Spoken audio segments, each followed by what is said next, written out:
I'm your host, welcome 23. You're joining me for BloodBound 2, Chapter 4, The Collected. Langdon Kavinsky's desert compound. Sit on the floor of a slick glass cell in Langston Kavinsky's gallery of paranormal creatures locked away behind the layers of bulletproof glass. Damn it. Friends all sit in their own cells around you, just as imprisoned, while Langdon and his bodyguard gloat from just outside. My, now that's what I call a collection. 5 vampires in pristine condition. Tell me, you ever seen anything so beautiful, Mr. Clem?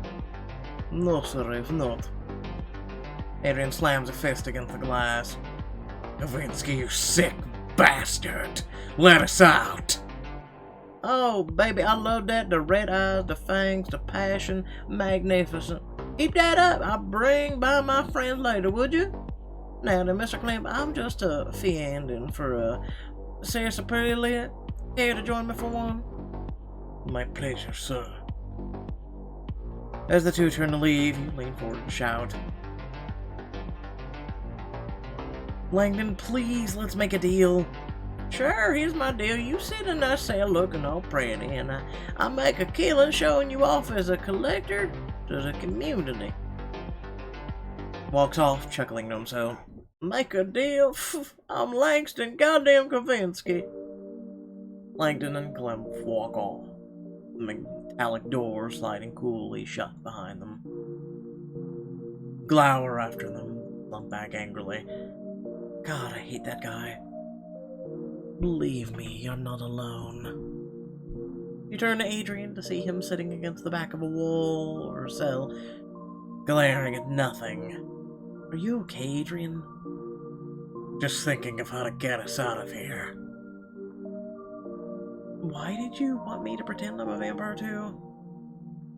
I don't know what he might do if he knows you're a human, but there's a good chance he'll just have you killed as a liability. Oh, I guess that makes sense. In the cell next to Adrian's, Camila furiously punches at the glass paneling. Come on. She hits the glass again and again and again. The paneling doesn't even crack. Her knuckles split and bleed, healing almost instantly, and she keeps punching. Camila. Everything has a breaking point, Amy. Everything. Jax paces relentlessly in the cell next to her as he occasionally stops to glare at the seams of the paneling. If only they hadn't taken my sword.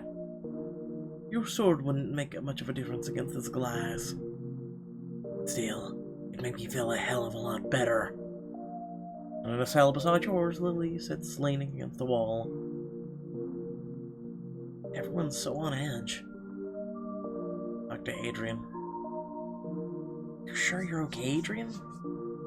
No, I'm not okay. I'm the reason we're in this mess. That's not true. We all agreed to wear those trackers. If I had insisted on striking up a deal before going in, he would have likely gotten us anyway. He seemed prepared. Adrian sighs. I suppose you're right. Still, I'm sorry. You have nothing to apologize for. I'll get us out of here, one way or another. There's a rustle in the cell on your other side. I hate to break it to you all, but there's no escaping this place. How are you so, sir? I've been trying for days.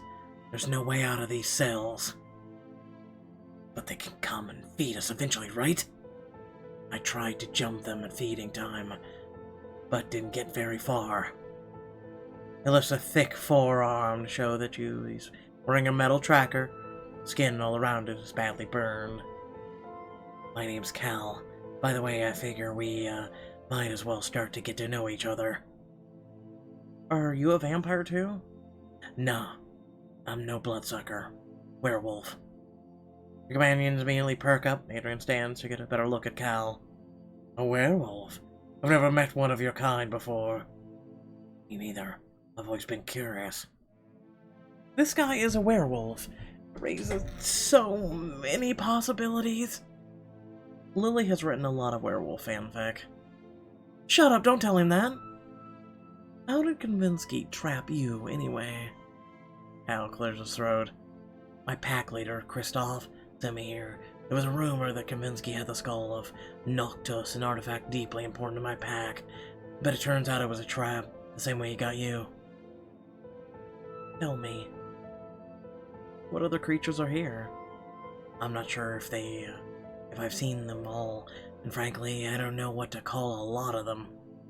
He gestures to the other side of the gallery, where more sort of cells stand. He's got a lot.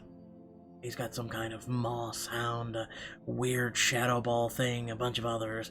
The other day I could have sworn I saw a creature in a tank that looked like a baby kraken. Well, hold up, a kraken? I mean, could have just been a weird squid, but I wouldn't take my chances. You said there's no way out, but surely you haven't given up yet. Hell no. I'm just waiting for the right opportunity, a chance to get the element of surprise, and then I'll make sure Langdon never hurts anyone again. The door of the gallery opens and Mr. Klimpf, Langdon's assistant, walks in. I see you're all still snug in there, although we're picking up quite a bit of activity in one of your cells.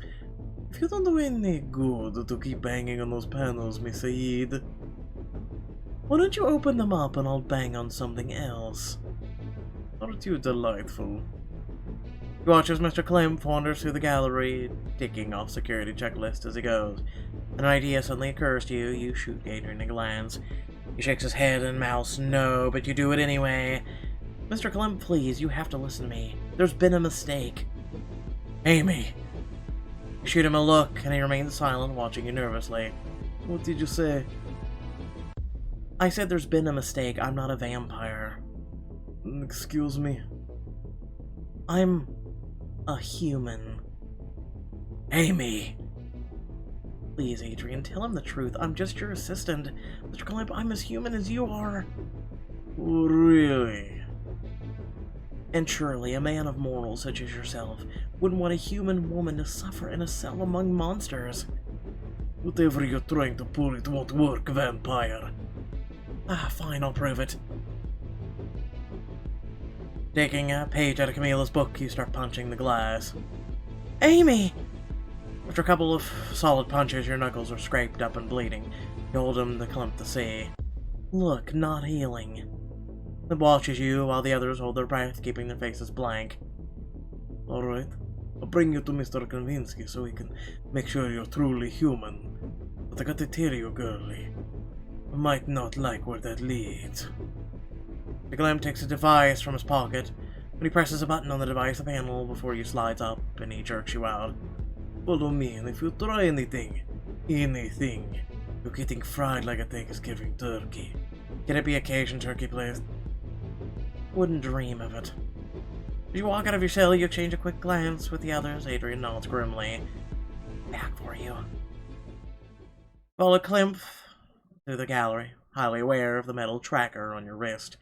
Your heart is beating faster as you look around the supernatural artifacts for some sort of weapon. There. Time to smash. As quick as you can, you grab the jar of mysterious sap. Hey, a-hole, this is for hurting my friends. With a hard swing, you smash the jar into the back of Klimpf's bald head. It shatters, explosively, splattering with a weird sizzling sap. Ah! Mr. Klimpf stumbles and turns and grabs your wrist. Too little! Mr. Klimpf backhands you across the face. Ah! I knew you were planning something. He throws you to the floor and you slide into one of the artifact stands. Ah! Mr. Klimpf kneels and grabs you by the collar, shaking you. Looks like you'll need to be taught a lesson. In your daze, you realize you can grab his watch. The one with the buttons that controls the metal bracelets. I need to grab that somehow. I'll distract him. You get a sudden idea, you heave yourself backwards into the artifact stand. You can't escape that easily. Who said I was trying to escape? You ram your elbow back against the stand. An old Roman urn precariously perched on the top wobbles. One more. With another hit, the urn topples over and crashes into Klimpf's skull. Oh, damn it! While he stays, you quickly untie the watch and scrabble back with it. You smash all the buttons until the metal tracker falls off your wrist. Much better. Mr. Glimp growls and staggers to his feet, his nostrils flare, his blood streaks down his forehead. So I can't zap you fine. Guess I'll have to take my time. You back away from him as he approaches, glancing at the items around you. I need to find something to finish him off with. I'm gonna go with the ordinary mace. On the wall nearby hangs a heavy mace with a ram's head. The eyes sparkle and glows as possessed. This should do it. You dive towards the mace and grab it off its mount, lurching forward. Oh, this is heavy. Mr. Klimp rushes forward toward you. You turn and give the staff a mighty swing. Batter up! It connects with his shoulder, and he goes down with a loud pop of breaking bone. Ugh! Get over Klimp and lift the staff again, but he quickly kicks out your ankle. Ugh! Fall to the ground beside him. Before you can react, Klimp's hands wrap around your throat. Not letting you escape! Struggle against his hold, your breath faltering. Knee him between the legs. Gathering the last of your strength, you grit your teeth and push your knee up between his legs. Ah! He cringes and recoils in pain. Ugh. The grip on you slackens, and you take a big gulp of air. You suddenly remember a self-defense move Jax once taught you and plant a foot up against his hip. Ugh. With a big shove, you break his hold on you. Klimp falls to one side. As he does, a device falls out of his pocket. This was what I used to open my cell door. Quickly scoop up the device and hit a button at random. Behind you comes the sound of a cell door opening. No. You turn and see Cal step out of his cell, cracking his knuckles. Finally. Klimp roars as he charges at Cal. Get back in your cell, beast!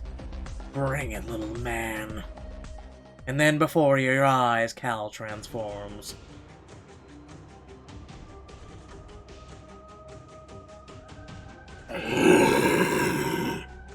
Whoa. Damn. Yes, yes, wolf out! Ah! All 800 pounds of Cal's werewolf form bound towards Mr. Klimp. Die! Klimp reaches for a gun in his holster, but Cal's jaw snaps down on his right arm and rips it from its socket, hurling it across the room in a bloody spray. No! Oh my god. I'm gonna go ahead and cheer. Yes, go, Cal, mess him up! Damn, Amy, that's cold. No, it's not. Shut up. He hit me in the face. Fair enough. Cal presses Klimp down, but even as he does, Klimp reaches for a hidden gun in an ankle holster. Look out! Klimp whips it out, but not fast enough. Cal's hand jabs out, clawing clean through Klimp's chest and out his back. Cal was let loose on Mr. Klimp. Whoa. Cal swivels back to you, growling. Your heart stops in your chest and you back up against a wall. Easy there, big guy. Cal steps forward, nods, and you can tell he's in control. So, little help here? With Klimp taken care of, you hurry to press the buttons on the device. Your friend's cells open and the metal trackers fall to the floor. Well done, Amy. Freedom! Convince he's gonna pay for that. Adrian steps forward, taking your hand. Amy, what you did back there was reckless, ill-advised, and incredibly risky. And remarkably brave. He squeezes his hand back. Let's say you owe me one. Deal. Although I'm beginning to lose count of exactly how much I owe you. We can initiate a proper group hug. The alarm system blares overhead. Whoops. I'm guessing Langdon's got a private security force en route. Jax cracks his knuckles. Let them come. I'm dying to stretch my legs. Cal moves to stand before you, all fur bristling and teeth dripping blood. The sound of boots precedes the security guards who run to the prison, batons at the ready. Surrender now! Back in your cages, freaks! Here we go. Security guards rush at you. Payback time. Jax rushes forward in a blur and delivers an elbow strike to a guard's jaw, sending him flying. You won't need this anymore.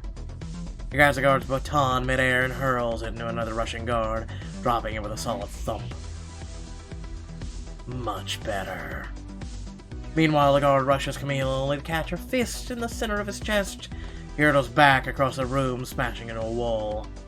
There we go. It feels nice to finally break something. 3 guards have cornered Lily, advancing on her with batons raised. Oh, hell no. Quicker than you've ever seen her move, Lily grabs a guard's arm, twisted around, shattering it with a wet crack. Oh my god. I totally just did that. While the guard screams in pain, Lily grabs the other 2 guards and smashes their foreheads together. There's a brutal clunk and they crash to the ground.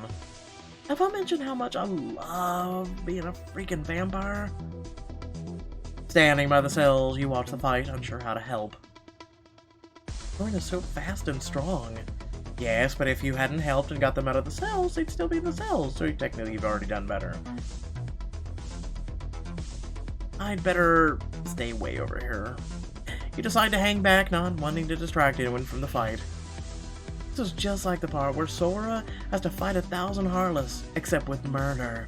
Oh my god, a Kingdom Hearts reference. Mwah! Get down and stay down.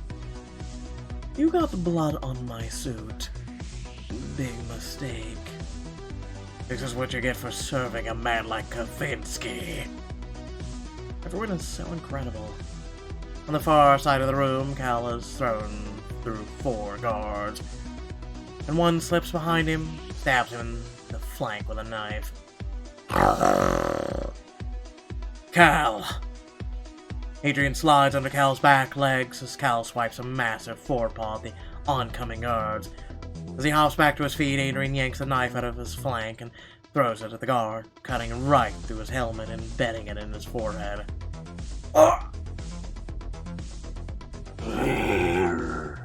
You're welcome. You look around and see that there was the last of them. All the guards have been taken care of. Adrian takes out a handkerchief and wipes his bloody hands. Camila straightens her blazer. That was dope. Hell yeah. Cal lumbers towards you and reverts back into his human form. He's covered in sweat, blood, and panting heavily. Thank you all for your help. We should all be thanking you. You're a formidable fighter, Cal. Cal kneels down, collecting his scattered clothes. I wish there had been another way out, but anger makes a great teacher. That it does. We should get going before anyone else comes. Not without the amulet. Yes, and I need to have some words with Mr. Konfensky about his hospitality. You storm through the compound, taking a moment to reclaim Jack's sword. Cal smashes down the door to Langdon's office, where you find him pacing nervously. Ah! Get away, you freaks! Don't you dare hurt me! For what you did to us, give us one good reason why we shouldn't. Langdon steps back and picks up something from his desk. The amulet. Step any closer, and I'll smash it! Camila bares her fangs and steps forward, ready to pounce. Wait. Langdon? You're dead if you don't give it to us. You know it's true. Break that amulet and we'll break every bone in your body. Ah! Langdon is shaking in terror, looking between all the vampires behind you. Alright, just don't hurt me. Stretches a hand out. Relieved, you yank the amulet out of his grip and back away. Got it. And now they're gonna kill you slowly. Before anyone else can move, Adrian is suddenly standing before Langdon. There's an intensity to him, an anger, a darkness that you've never seen before. You hurt my friends, locked us up, treated us like beasts. Please, I won't ever do it again. No, you won't. Adrian grabs Langdon's head and snaps his neck with a resounding crack. Adrian! Whoa! Remind me not to piss you off. Walk over to Adrian, a little stunned, staring at Langdon's steel corpse. Adrian, you really think that was necessary? We could have questioned him more or locked him up. Backs away from Langdon's body, shaking his head. I don't know if it was right, but it felt necessary. Either way, he won't lock up anyone ever again. Camille's the first to recover. She extends a hand towards you, nodding at the trinket in your palm. May I? You hand Camille the amulet. She studies it for a moment and then reaches into its center. Let's see. Watch as she carefully pulls out a small vial of dark, red fluid, flecked with gold. The air seems to go out of the room. All of you stare at the vial in awe. It's here, the vial of the first vampire's blood. Thank goodness. There's something hypnotic about it, as though you're all being drawn in. Chill runs down your spine. It's almost like you can hear a woman's voice faintly calling you. Wow, it's strangely beautiful for a vial full of blood. Mila tucks it in her inner pocket of her suit. The vampires relax. We beat Gaius to it. Now we just have to make sure he never gets his hands on it. So, why can't we just destroy it? I don't understand. If the thing is so powerful, isn't it too dangerous to hide? It's powerful, yes, but also incredibly precious. Too precious to simply do away with. It would be akin to destroying the sun. Rad as hell? Something we deeply regret. Well, now that we have the amulet, what happens now? There are a lot of bodies downstairs. And are we gonna get in trouble for, all the murder? Already on it. Eternity Lily sitting at Langdon's computer typing away. Deleting all security footage in 3, 2, 1. Presses a button. We were never here. I am so glad you're on our side. All of you head towards the exit, exhausted. I need a bath and a bottle of wine to wash this night away. You're about to agree when you spy something out of the corner of your eye. What's that? You see a fragment of a painting on a table in Langdon's office. It calls to you, whispering of violence, of Rhea, her fate. Another one? Visions flash in your mind.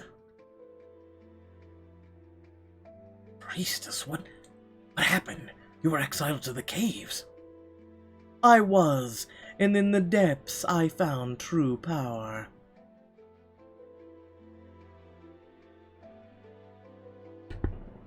I might be able to see something important. That's one of the reasons I spend diamonds. On things that actually matter. You reach out to touch the fragment. And find yourself back in the throne room of ancient Medea. But unlike before, there's no trial. Instead, the people of the court are drinking and mingling. More wine! An attendant rushes forward to pour wine into the king's goblet. More! The attendant looks nervous as he keeps pouring until the wine overflows. Calisius knocks it all back, spilling more wine down his chin and onto his robes. Perfect! He then grabs the bottle from the attendant, laughing drunkenly. He takes a long swig from it. Suddenly, a loud boom shakes the throne room. What? What was that? The doors to the room fly open violently. In the crowd comes a din of clanging steel and frightening shouts. Guards! Guards! The king's guards rush forward, drawing the swords. The servants cower behind the throne.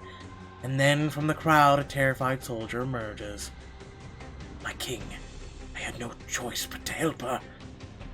What nonsense are you babbling, man? What are you... But the king's words die on his lips. His eyes are locked on the open doors and a figure framed against the darkness. The woman, Rhea, but she's been transformed. What devilry is this? Rhea steps forward and the crowd backs away from her. Her face is covered in blood, her eyes are red, her fangs extended. She's the priestess. No, a demon! Guards, kill her! The guards rush forward with the swords at the ready. Wave of her hand, the guards go flying backwards. Impossible! The guards try to rush her again, but this time Ray extends a hand and they fall to their knees. Their blood is mine. Their souls are mine. The guards scream and clutch their heads as blood begins to stream from their eyes. She has been cursed. She's an abomination. No, I am holy. Rhea clutches her fist, and the guards' eyeballs explode in their skulls, spraying blood and pulp as they collapse. The crowd screaming rushes out the doors. Rhea steps past the writhing guards and approaches the throne slowly. Xenocrats, help me! The king's son, watching from the sidelines, takes an uncertain step forward. Attack her! Stop her! What is wrong with you? He looks at Rhea, then back at his father, and drops his sword and steps back. Forgive me, father. You worthless little... It's as though the room darkens, and though the torch is dim. One moment Rhea is in the middle of the room, and the next she's directly in front of the king. He jerks back terrified. Do you still want that kiss, my king? Hi. Rhea grabs Callisis by the chin, leaning in close. I must warn you. I tend to bite. Rhea shoves 2 fingers into the king's mouth. With a violent wrench, she rips off his lower jaw. She watches dispassionately as the king bleeds out, blood mingling with the wine slumped against his throne as his eyes grow lifeless.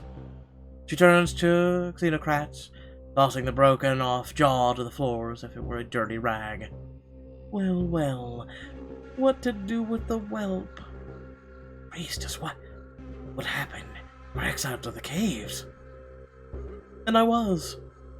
And in their depths I found true power. Now then, like father, like son. Priestess, was it not I who asked for mercy on your behalf? Did I not plead with my father for your life? Did I not just let him die by your hand? Yes, I suppose you did. But what are you getting at? Xenocrats approaches slowly, then sinks to his knees. He prostrates himself before her. When blessed by the gods, you've been made holy. I offer myself to you. Allow me to follow you, priestess. Let me become one of your disciples. I will be your hand, your blade, your will. I will be yours. Rhea seems to think it over. Then she looks to Gaius, who's standing by the open doors. Rhea. Slowly, he too falls to his knees. I'm yours as well. Whatever you ask of me, I shall do. Do you both swear to serve and protect me? Yes. Yes. Do you swear to honor me, worship me, and enact my bidding? Yes. Yes. Do you swear to always be mine? Yes! Yes. Then come. Xenocrats and Gaius stand and walk towards her. She steps off the dais, opening her arms to them. My disciples. Runs a hand down Xenocrat's cheek and places another upon Gaius' chest. Join me in eternal life. He swoops in, fangs out, and feeds. You jolt out of the vision. I think I saw... Found a fragment of the mysterious portrait. The vision has already faded. So, should we get out of here? Now that we have the amulet, I see no reason to stay. Agreed. You guys forgetting something? Like the entire prison of weird creatures downstairs? Can we check it out, please? Please, please, please? There could be something of value down there. Or someone in need of rescue. At the very least, it'll be interesting. Want to see all the creatures in Langdon's prison and decide their fate? This is your choice.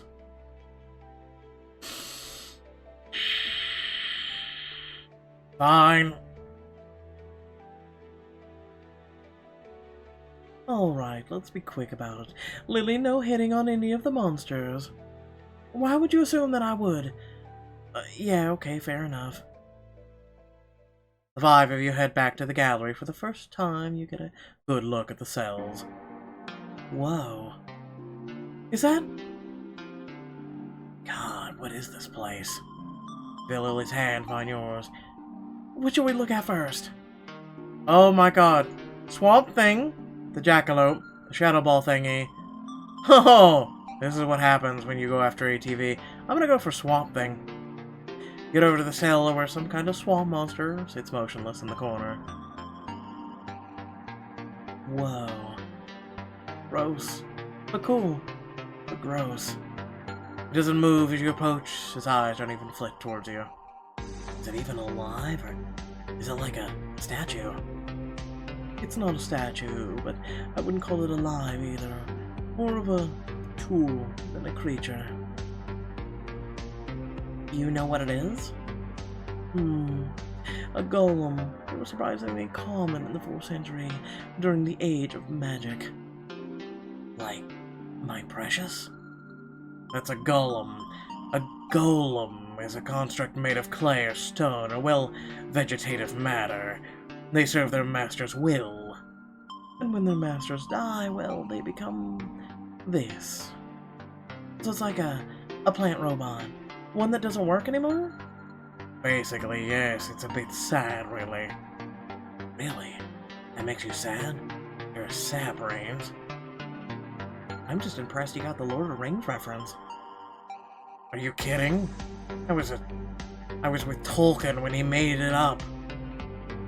Now that's a story I need to hear. Okay, jackalope. Walk over to the cellar where a blobby, mutated-looking rabbit hops queasily around. What? Why?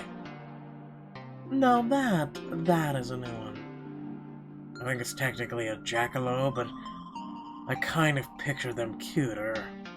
Oh, I think it's pretty clean. Pretty cute. You know, ugly cute. I feel like I ought to put it out of its misery. Don't you dare! Creature hops toward you, and a piece of its ear falls off with a splatter of green goo. Can we please look at anything else? Fine, we'll look at it, whatever the hell this is. Walk over to the cellar where the strange, shimmering creature paces languidly. Oh my god, what is that? For once, I have no idea. Me neither. Never seen anything like that. I actually have. I think in the CIA files on the 1947 UFO crash. You mean Roswell?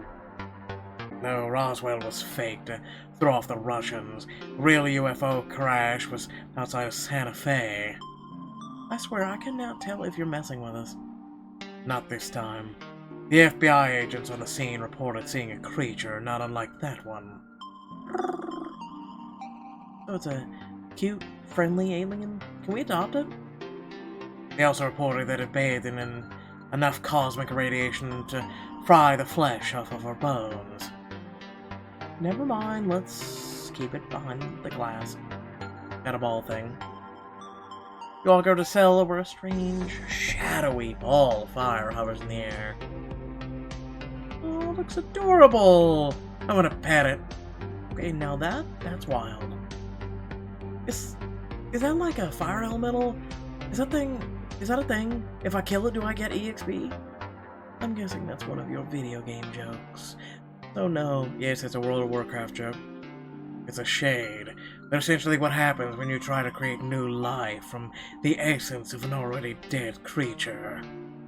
Like a ghost, right? We've got plenty of those in New Orleans. More corporeal than that, though just barely. It seems like this one hasn't formed correctly. Can it hurt us? No idea, but I'd rather not find out. Hey, what's in that cell? Jax points to a cell at the far end of the room. The glass on it is 3 layers thick, and a huge red sign that says, "Do not open, extreme danger." Huh. You walk over to it and squint through the murky darkness and see...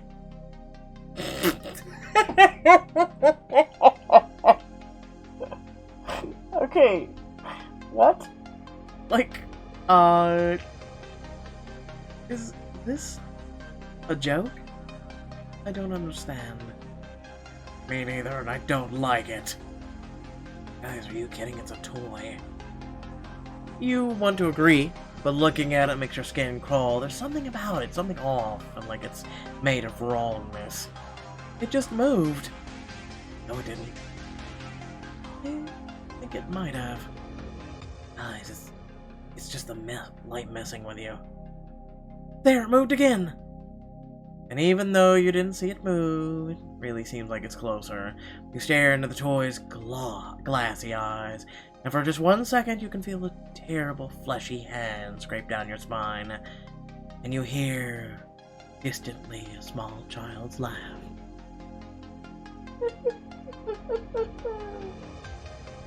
I don't like this. I recommend we all step away now. Agreed. All back away from the cage, deeply unsettled, and the doll fades back into the darkness. So I guess that's it. Going to rescue, really. But it was definitely interesting. Guess the question is, what do we do now? We've got options. You look over to Lily, sitting in a computer terminal, browsing some dense menus. So if we wanted, I could set these cells to open up in an hour when we're gone, of course. Or, you know, I could hit this big old self-destruct button. What do we do? We should let them go. Are you sure? I mean, look, they might not be sentient, but they're still creatures, and they deserve to be free. Except for that doll. That stays caged. No, you let the doll out! I can live with that. Same. Let's set the timer and get out of here. Monster jailbreak, here we go! Lily presses a series of buttons on the computer. Freed all the caged creatures. Done. That's our good deed for the day. I think. Alright then, let's get out of here before these cell doors open up. In the garage by the door, you find a pair of keys that opens up one of Langdon's cars. Cal, although our meeting was less than ideal, it was still an honor to fight beside you. Extends a hand and Cal shakes it. Likewise. If you're ever in New York, feel free to give us a call. I might just take you up on that. And if you're ever in NOLA, just let me know. If you think this was wild, you should see what we got down there. I think we may take you up on that. If the stuff in here didn't faze you, I can't even imagine the stuff you've seen. Well, I'd be happy to show you. Cal turns to leave, grabbing the keys of another car. Cal, wait. This is your chance to have an awesome night hanging out with Cal, and end it with a steamy encounter with one of your vampire friends. So I'm guessing like werewolf / human / vampire bout chicka wow wow. I hope you make it home safely. Thank you. You bloodsuckers make it back safe too, alright? Watch as Cal gets into the car and speeds away from the facility, waving to you all before flipping off the compound. Werewolves, they never change. Someday you're gonna have to tell us all your stories. There's not enough time in the world, not even for a vampire. Well, this was pretty much the most bonkers night ever, right? We can all agree on that. Great. Let's get going, shall we? Let's.